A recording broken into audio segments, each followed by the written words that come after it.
ಮತ್ತೆ ಆ ಪೂತನಿಯನ್ನು ಕಳುಹಿಸಿಕೊಟ್ಟವರಿದ್ದೆ. ಎಷ್ಟು ಸುಂದರವಾದ ಸ್ತ್ರೀ, ಎಷ್ಟು ಮಾತೃ ಹೃದಯದ ಸ್ತ್ರೀ ಆಕೆ. ಅಂದ ಗೋಕುಲದಲ್ಲಿರುವ ಎಲ್ಲ ಶಿಶುಗಳನ್ನು ಹುಡುಕುತ್ತಾ ಹುಡುಕುತ್ತಾ ನಿನ್ನನ್ನು ಎತ್ತಿಕೊಂಡು ಸ್ಥಾನವಿತ್ತವಳು.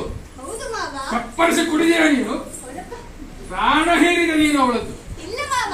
ಮತ್ತೆ ಏನಾಯ್ತು ಅಂದ್ರೆ ಹ ಹಾಲು ಕುಡಿಯುವಾಗ ನನ್ಗೊಂದು ಒಳ್ಳೆ ಅಭ್ಯಾಸ ಉಂಟು ನೋಡಿ. ಏನದು? ಕಣ್ಣು ಮುಚ್ಕೊಂಡು ಹಾಲು ಕುಡಿತಾ ಇರುದು ನಾನು. ಎಕ್ಕು ನೀನು.